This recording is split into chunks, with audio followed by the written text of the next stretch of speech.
സംപൂജ്യരായ എല്ലാ കുടുംബാംഗങ്ങൾക്കും സുപ്രഭാത വന്ദനം. ധന്യമായ ഒരു സുപ്രഭാതം. മഴയുടെ തണുപ്പും തുലാവർഷത്തിൻ്റെ സുപ്രഭാതവും എല്ലാം ചേർന്ന് നന്മയുടെ ചിന്തകളും നമ്മുടെ രാഷ്ട്രത്തിനും നമ്മുടെ സംസ്കാരത്തിനും വേണ്ടി ചിന്തിക്കാനും പ്രവർത്തിക്കാനും ലക്ഷ്യവും മാർഗവും നമ്മുടെ സംസ്കാരവും നമ്മുടെ രാഷ്ട്രത്തിനും വേണ്ടിയുള്ള ജീവിതമാകട്ടെ എന്ന് സുപ്രഭാതത്തിൽ പ്രാർത്ഥിച്ചുകൊണ്ട് വേദ സന്ദേശങ്ങൾ വളരെ അതിഗംഭീരമായിട്ടുള്ള വേദ സന്ദേശങ്ങളാണ് 8 റിക്കുകളിലൂടെ ഇന്ന് നമുക്ക് ഒന്നാമത്തെ മണ്ഡലത്തിലെ 2ാമത്തെ അധ്യായം ആകെ നോക്കുകയാണെങ്കിൽ 20ാമത്തെ സൂക്തം. അത് ദേവന്മാരെ അമരത്വം നേടാനായിട്ട് നമ്മൾ സ്തുതിക്കുകയാണ്. കണ്വ മഹർഷിയുടെ കുലത്തിൽപ്പെട്ടവർ തന്നെയാണ് ഇത് എഴുതിയിരിക്കുന്നത്. പ്രകൃതിയിലെ ഋതുദേവതകളെയാണ് യഥാർത്ഥത്തിൽ ആരാധിക്കുന്നത്. ആ ഉജ്ജ്വലമായ ആ റിക്കുകൾ നമുക്ക് ഒന്ന് കേൾക്കാം. അയം ദേവായ ജന്മനേ സ്തോമോ വിപ്രേഭിരാസയാം അകാരിരത്നദാതാമഹ യ ഇന്ദ്രായ വജോ യുജാതദക്ഷോർമനസാ ഹരീം ശമേഭ്യർയജ്ഞമാശതാം തക്ഷന്നാ സത്യാഭ്യാം പരിജ്മാനം സുഖം രഥം തക്ഷം ധേനും സവർദ്ധുകാം യുവാനാപിതരാ പുനഃ സത്യമന്ത്രാർചൂയവാഹ ഋഭവോ പഷ്ട്യക്രാതാ സംവോമദാസോ അഗ്മദേന്ദ്രേണ ജമരുത്വാതാ ആദിത്യേഭിശ്ചരാജഭിഃ ഉദാത്യഞ്ചമസന്നാഭം ത്വഷ്ടാർദേവസ്യ നിഷ്കൃതം അകർത്തച്ചതുരഃ പുനഃ തേനോ രത്നാനി ദത്താനപ്ത്രിരാസാപ്താനി സുൻവതേ ഏകമേകം സുഷസ്തിഭിഃ അധാരയന്തവന്നയോ അഭജന്ത സുക്രതയാ ഭാഗം ദേവേഷു യജ്ഞം. വളരെ ധന്യമായിട്ടുള്ളൊരു മന്ത്രമാണത്. നമ്മളതിൻ്റെ അർത്ഥസന്ദേശങ്ങൾ 8 റിക്കുകളാണുള്ളത്. 2ാമത്തെ അധ്യായമാണ്. 64 അധ്യായമാണ് ഋഗ്വേദത്തിനുള്ളത്. 8 അധ്യായങ്ങൾ വീതം ചേർത്ത് അഷ്ടകം എന്ന രീതിയിലാണ് പറയുക. അപ്പോൾ 1ാമത്തെ അഷ്ടകമാണിത്. വേദത്തെ 2 രീതിയിൽ വിഭജിച്ചിട്ടുണ്ട്. 64 അധ്യായങ്ങളെ 10 മണ്ഡലങ്ങളായിട്ട് വിഭജിച്ചിട്ടുണ്ട്. 64 അധ്യായങ്ങളെ 8 അഷ്ടകങ്ങളായിട്ടും വിഭജിച്ചിട്ടുണ്ട്. ഇത് ഓരോ ശാഖകൾ ഋഷിവര്യന്മാര് ഋഗ്വേദത്തെ തന്നെ 25 ശാഖകളാക്കിയിട്ടുണ്ട്. ഋഗ്വേദത്തിന് 25 ശാഖകളാണുള്ളത്. അതിൽ 4 ശാഖകളാണ് ഇന്ന് ലഭ്യമായിട്ടുള്ളത്. കേരളത്തിൽ 2 ശാഖയേ ഉള്ളൂ. ശാകല ശാഖയും ഭാഷ്കള ശാഖയും. പിന്നെ 2 കൗശീതകി ശാഖയും സാഖ്യായന ശാഖയും. അതിലെ ശാകല ശാഖയിൽ മണ്ഡലക്രമത്തിലും ഭാഷ്കള ശാഖയിൽ അഷ്ടകക്രമത്തിലുമാണ്. യഥാർത്ഥത്തിൽ നമ്മളുടെ പൂർവികർ ഈ വേദമന്ത്രങ്ങളൊക്കെ എഴുതിയപ്പോൾ എത്ര ശ്രദ്ധയോടുകൂടിയാണ് ഓരോ കാര്യവും ചെയ്തിരിക്കുന്നത്. ഇത് 7000-8000 വർഷങ്ങൾക്ക് മുമ്പാണ് ഈ മന്ത്രങ്ങളൊക്കെ എഴുതിയിരിക്കുന്നത് എന്നുള്ളത് ഓർമ്മിക്കണം. അത് മാത്രമല്ല, ഈ മന്ത്രങ്ങളിൽ മുഴുവനും കർമ്മത്തിൻ്റെ വിവരണമാണ്. അപ്പൊ കർമ്മങ്ങൾ ആദ്യം ഉണ്ടായിട്ടുണ്ട്. കർമ്മങ്ങൾ ഉണ്ടാവാതെ ഈ മന്ത്രങ്ങൾ ഉണ്ടാവില്ലല്ലോ. ഓരോ കർമ്മം ചെയ്യുന്നതിൻ്റെ ഭാഗമായിട്ടുള്ള ഈശ്വര പ്രകൃതി ദേവതാസ്തുതിയാണ് നടക്കുന്നത്. ആ ദേവതാസ്തുതി ഒരു കർമ്മവുമായിട്ട് ബന്ധപ്പെട്ടിരിക്കുന്നു. അപ്പൊ ആ കർമ്മം എത്ര മുമ്പ് ആരംഭിച്ചിരിക്കും? ആ കർമ്മം ചെയ്യാനുള്ള യാഗശാലയും സിവിൽ എഞ്ചിനീയറിങ്ങും സുൽഭസൂത്രത്തിലെ വേദിക് ജോമെട്രി അനുസരിച്ചിട്ടാണ് ചെയ്തിരിക്കുന്നത്. അപ്പൊ മന്ത്രങ്ങൾ എഴുതിയ കാലത്ത് വേദിക് ജോമെട്രി, ഉദാഹരണമായിട്ട് പൈത്തഗോറസ് തിയറം തന്നെ എത്ര ഗംഭീരമായിട്ടാണ് ദീർഘചതുരസ്രസ്യ ക്ഷണയാരജുഹു പാർശ്വമാനി തിര്യന്മാനീച്ച യത് പൃഥക് ഭൂതേ കുരുതസ്തത് ഉഭയം കരോതി. പൈതഗോറസ് ജനിക്കുന്നതിന് 500 വർഷങ്ങൾക്ക് മുമ്പ് എഴുതിയതാണ്, മിനിമം 500 വർഷങ്ങൾക്ക് മുമ്പ് എഴുതിയതാണ് ബൗദ്ധായന ശുൽബസൂത്രത്തിലെ ഈ വരികളെല്ലാം. അത് മന്ത്രമല്ല, അത് സിവിൽ എഞ്ചിനീയറിംഗ് ജോമെട്രിയാണ്, വേദിക് ജോമെട്രിയാണ്. ഇതെല്ലാം വേദമന്ത്രങ്ങൾ കുറേയധികം സൂക്തങ്ങൾ എഴുതിയിട്ട് അവര് പിന്നീട് യാഗത്തിന് ഉപയോഗിച്ചതല്ല. യാഗത്തിന് ഉപയോഗിക്കുന്ന ആ യാഗശാല ഉണ്ടാക്കുന്ന കാലത്ത് തന്നെ ഈ മന്ത്രങ്ങളുണ്ട്. ഈ മന്ത്രങ്ങളുടെ പല ഭാഗങ്ങളും യാഗത്തിന്റെ ഭാഗങ്ങളാണ്. ഇപ്പൊ എത്ര ഗംഭീരമായിട്ട് ഇതൊക്കെ 6000 7000 വർഷങ്ങൾക്ക് മുമ്പ് ഇതൊന്നും നമ്മൾ പഠിച്ചില്ലെങ്കിലും വിരോധമില്ല. അങ്ങനെ 6000 7000 വർഷങ്ങൾക്ക് മുമ്പെല്ലാം നമ്മളുടെ പൂർവികർ ഇത്രയും ബോധത്തോടു കൂടി ഇത് എഴുതിയിരുന്നു.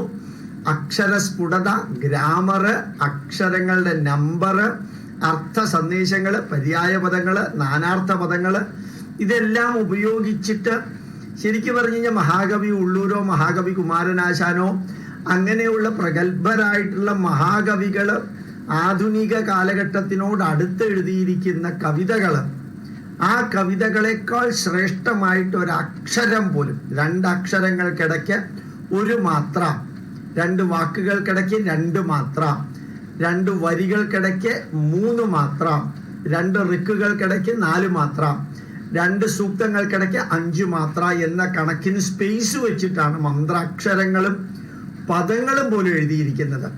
ഇതെല്ലാം കൃത്യമായിട്ട് ഇന്നും എഴുതി വെച്ചിട്ടുണ്ട്. ഇതെല്ലാം വേണമെന്ന്. അതുകൊണ്ടാണ് വേദം എല്ലാവർക്കും പഠിക്കാൻ സാധിക്കില്ല, ബുദ്ധിമുട്ടാണ്. പഠിക്കണമെന്നില്ല എന്ന് പറയാൻ കാരണം അതാണ്. പഠിക്കരുത് എന്ന് പറഞ്ഞിട്ടില്ല. ഇനി നമുക്ക് വേദത്തിലേക്കാണ്. ബുദ്ധിമാന്മാരായ വിദ്വാൻമാര്, ആ പദപ്രയോഗം 2ാമത്തെ അഷ്ടകത്തിൽ ആരംഭിക്കുന്നത് തന്നെ ബുദ്ധിമാന്മാരായ വിദ്വാൻമാരാൽ യജ്ഞ പുരോഹിതന്മാരാൽ തങ്ങളുടെ മുഖത്ത് നിന്നും സ്വന്തം നാവിൽ നിന്നും പ്രകൃതിയുടെ പ്രീതിക്ക് വേണ്ടി, നല്ല നല്ല വിശിഷ്ട ഭോഗങ്ങൾക്ക് വേണ്ടി, ഋഭുക്കളുടെ പ്രീതിക്ക് വേണ്ടിയിട്ട്. വേദത്തിലെ ഒരു ദേവതയാണ് ഋഭു. ആ ഋഭു ദേവത ആരാണെന്ന് എനിക്ക് അറിഞ്ഞൂടാ. ഇതിനകത്ത് മുഴുവൻ ഞാൻ നോക്കി, അത് കിട്ടുന്നില്ല. ഋതുക്കളല്ല, ഋഭുക്കളാണ്. അപ്പൊ ഋഭു എന്ന് പറയുന്ന ദേവതാ സങ്കല്പം ആരാണെന്ന് നിങ്ങൾക്ക് എപ്പോഴെങ്കിലും കിട്ടുകയാണെങ്കിൽ നിങ്ങൾ ചുവട്ടിൽ എഴുതുക, ഞാനത് വായിക്കാം. ഞാൻ കുറെ അന്വേഷിച്ചു, എനിക്ക് കിട്ടിയില്ല. ഇപ്പൊ ഋഭുക്കളുടെ പ്രീതിക്ക് വേണ്ടി ഈ ഒരു സൂക്തം മുഴുവനും ഋഭുക്കൾക്ക് വേണ്ടിയിട്ടുള്ളതാണ്. ഋഭുക്കളുടെ പ്രീതിക്ക് വേണ്ടിയിട്ട്, ദിവ്യ ഗുണയുക്തന്മാർക്ക് വേണ്ടിയിട്ട്, ദിവ്യങ്ങളായ ഗുണമുള്ള മനുഷ്യർക്ക് വേണ്ടിയിട്ട്, ഈ ജന്മത്തിനും അനന്തര ജന്മത്തിനും ദൈവിക സുഖം അനുഭവിക്കുന്നതിന് വേണ്ടി, ഒരു ജന്മത്തിൽ മാത്രമല്ല. അപ്പൊ പുതിയ പുതിയ പുതിയ പുതിയ പുതിയ പുതിയ ധന്യമായിട്ടുള്ള ഈ എന്താ പറയാ ജന്മത്തിനു വേണ്ടിയിട്ട് സ്തോത്ര വിശേഷം ചൊല്ലിയതായിരിക്കുന്നു. ഈ വേദമന്ത്രങ്ങൾ ചൊല്ലിയിരിക്കുന്നു. അപ്പൊ യഥാർത്ഥത്തില് ദേവപ്രീതിക്ക് വേണ്ടി, നല്ല വിശിഷ്ട ഭോഗങ്ങൾക്ക് വേണ്ടി, ഋഭുക്കളുടെ പ്രീതിക്ക് വേണ്ടി, ദിവ്യ ഗുണങ്ങൾ ലഭിക്കുന്നതിന് വേണ്ടിയിട്ട് ഒരു മനുഷ്യനായിട്ട് ജനിച്ചാൽ എന്തെല്ലാം നന്മകൾ വേണോ അതൊരൊറ്റ ഋക്കില് എഴുതിയിരിക്കുന്നു എന്നുള്ളതാണ് ഇതിന്റെ പ്രത്യേകത. അടുത്തത് ദേവന്മാരായവര്, ബുദ്ധിമാന്മാരായ ആളുകള്, മേധാവികള്, സങ്കല്പം കൊണ്ടും വിജ്ഞാനം കൊണ്ടും ഉന്നത നിലവാരത്തിൽ എത്തിയിരിക്കുന്നവര്, മനോബലം കൊണ്ട് ധന്യരായവര്, ധ്യാനബലം കൊണ്ട് ഉജ്ജ്വലരായവര്, അവര് ഈ ഋഭുദേവതയെ ആരാധിക്കാൻ, ദേവതമാരെ ആരാധിക്കാൻ ദേവപദത്തിലേക്ക് ഉയർന്ന മനുഷ്യര് യോഗസംബന്ധിയായ കർമ്മത്തിലൂടെ, യന്ത്രത്തെ തിരിക്കുന്ന കർമ്മത്തിലൂടെ ഐശ്വര്യപ്രാപ്തിക്ക് വേണ്ടി സർവ്വവിധ സിവിൽ എഞ്ചിനീയറിംഗും മെക്കാനിക്കൽ എഞ്ചിനീയറിംഗും ഉള്ള രഥങ്ങളുടെ നിർമ്മാണം ഉൾപ്പെടെ ഐശ്വര്യപ്രാപ്തിക്ക് വേണ്ടി ഞങ്ങളുടെ യജ്ഞത്തെ അല്ലയോ ദേവതമാരെ സ്വീകരിച്ചാലും, ലോകപ്രസിദ്ധി ഉണ്ടാക്കുന്ന ശില്പയജ്ഞത്തെ പ്രാപിച്ചാലും, ആ ശില്പയജ്ഞത്തെ ധന്യമാക്കിയാലും, സർവരാലും ഉപാസ്യനായിരിക്കുന്ന പരമേശ്വര ഭാവത്തെ പ്രാപിച്ചാലും, ഞങ്ങളെ അനുഗ്രഹിച്ചാലും, ബുദ്ധിമാന്മാരായ ആളുകള് അശ്വിനി ദേവന്റെ പ്രീതിക്ക് വേണ്ടി അഗ്നിയും ജലവും കൊണ്ട് എന്നും സത്യമായ വ്യവഹാരങ്ങളിൽ മാത്രം കഴിയുന്ന സ്ത്രീ പുരുഷന്മാർക്ക് വേണ്ടി സത്യാഭ്യാം എന്നും സത്യമായ പ്രവൃത്തികൾക്ക് വേണ്ടി. ഇന്നത്തെ മന്ത്രിമാരെ കൊണ്ട് സത്യപ്രതിജ്ഞ ചെയ്യിക്കേണ്ട മന്ത്രമാണിത്. സത്യമായ വ്യവഹാരങ്ങളിൽ മാത്രം കഴിയുന്ന സ്ത്രീ പുരുഷന്മാർക്ക് വേണ്ടി ചുറ്റോട് ചുറ്റും സഞ്ചരിക്കുന്ന, നാനാഭാഗത്തും പോയി വരുന്ന ശോഭിതമായ രഥം തുടങ്ങിയ വാഹനങ്ങളെ, യാത്രയ്ക്ക് ആനന്ദമേകുന്ന രഥങ്ങളെ, അന്ന് നിലനിന്നിരുന്ന സംവിധാനത്തെ കുറിച്ചിട്ടുള്ള വേദവരികളിൽ നിന്ന് നമുക്ക് എന്താ മനസ്സിലാക്കാൻ സാധിക്കാം? ആനന്ദമേകുന്ന രഥങ്ങളെ ഉണ്ടാക്കിയവരായി തീരുന്നു. അത്രയ്ക്കും സിവിൽ എഞ്ചിനീയറിംഗ് കപ്പാസിറ്റി അവർക്ക് ഉണ്ടായിരുന്നു. ആനന്ദമേകുന്ന രഥങ്ങൾ ഉണ്ടാക്കാം. ധാരാളം പാൽ ചുരത്തുന്ന ആ പശുക്കളെയും അതുപോലെ ധനധാന്യങ്ങളെയും വാണി ദേവതയുടെ വേദവിജ്ഞാനത്തെയും നേടിക്കൊടുക്കുന്നവരായി തീരുക. ഞങ്ങൾ ഇതാ ആ ഉപദേശം സ്വീകരിക്കാൻ കൈനീട്ടി മുമ്പിൽ നിൽക്കുന്നു. ഉപദേശിച്ചു കൊടുക്കുന്നവരായി തീരുക. ഞങ്ങൾക്ക് ആ അറിവുകളെല്ലാം തരിക.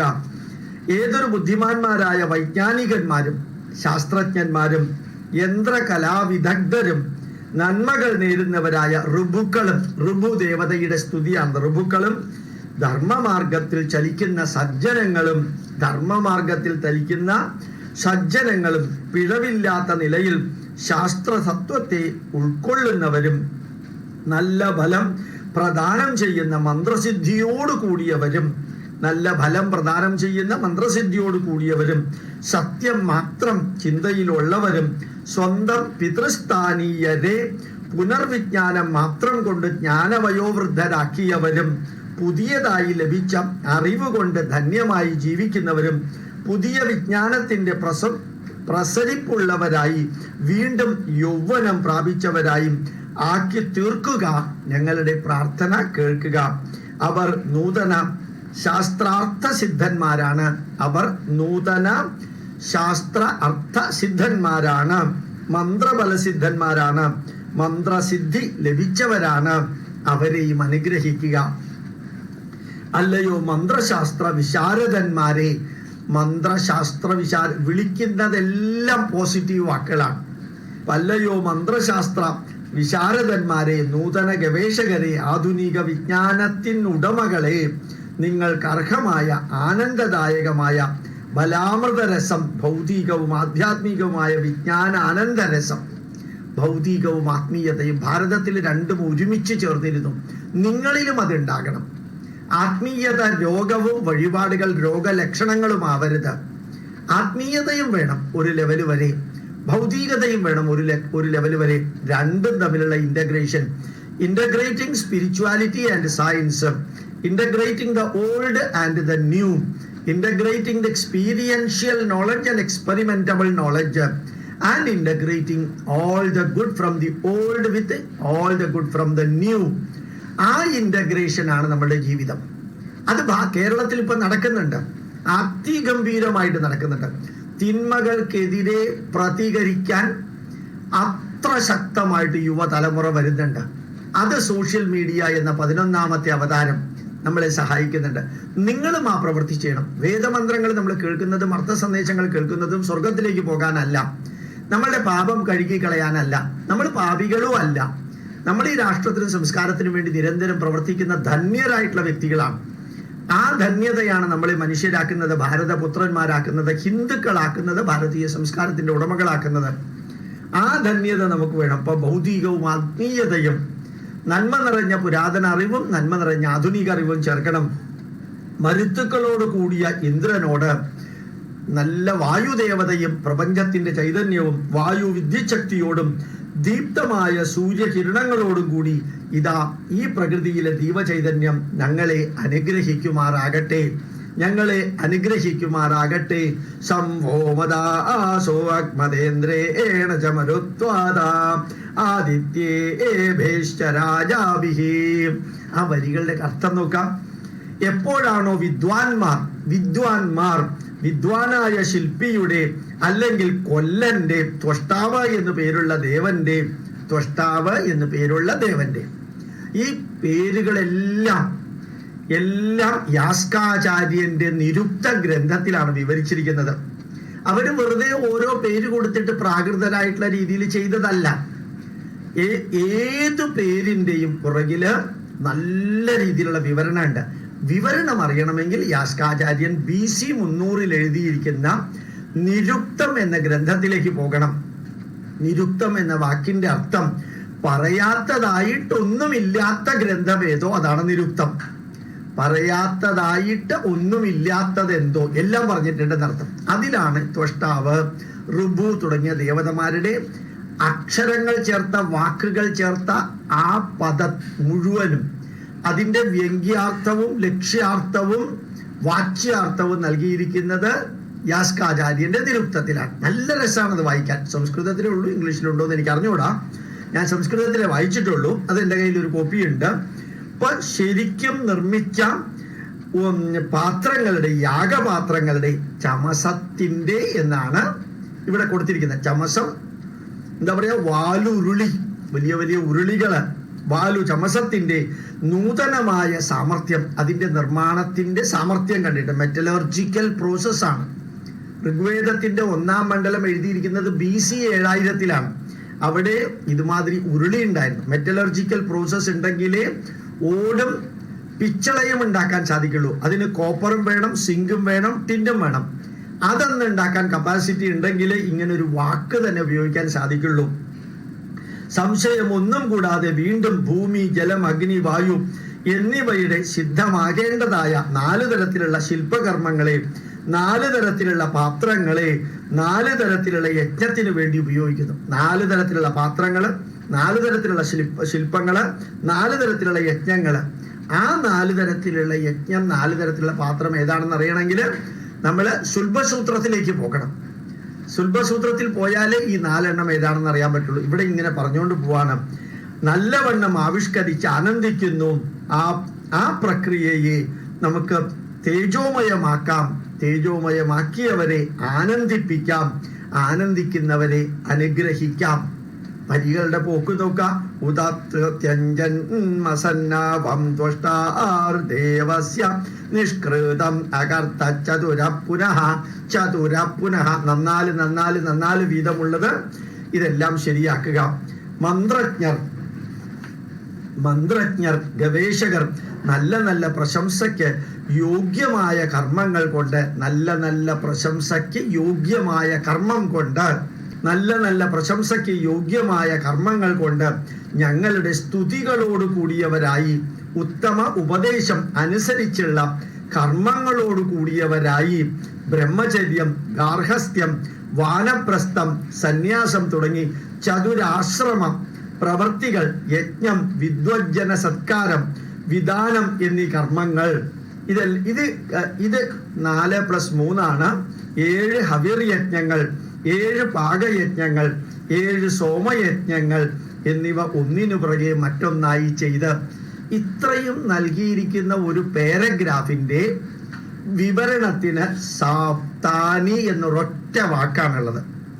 സാപ്താനി എന്നൊരൊറ്റ വാക്കിലാണ് ഇപ്പൊ ഞാൻ വായിച്ചത്. ബ്രഹ്മചര്യം, ഗാർഹസ്ഥ്യം, വാനപ്രസ്ഥം, സന്യാസം തുടങ്ങി ചതുരാശ്രമ വൃത്തികള്, യജ്ഞം, വിദ്വജ്ജന സംസ്കാരം, വിധാനം എന്നീ കർമ്മങ്ങൾ, 7 ഹവിർ യജ്ഞങ്ങൾ, 7 പാകയജ്ഞങ്ങൾ, 7 സോമയജ്ഞങ്ങൾ എന്നിവ ഒന്നിനു പുറകെ മറ്റൊന്നായി ചെയ്ത് ഇവയിൽ ഓരോരോ കർമ്മം ചെയ്ത് 3 ഇരട്ടി സുഖത്തെ 3 തവണ ആവർത്തിച്ച നിലയിൽ സ്വർണം, രത്നം, മുത്ത് മുതലായവയെ ഗോസ്വത്തിനെ, വിജ്ഞാനസ്വത്തിനെ, ഗോസ്വത്ത് പശുമൃഗാദികളുടെ സ്വത്ത്, വിജ്ഞാന സ്വത്ത്, ജ്ഞാനവും വിജ്ഞാനവും ആത്മീയയും ഭൗതികവുമായ സ്വത്തിനെ പ്രാപ്തമാക്കുന്നു.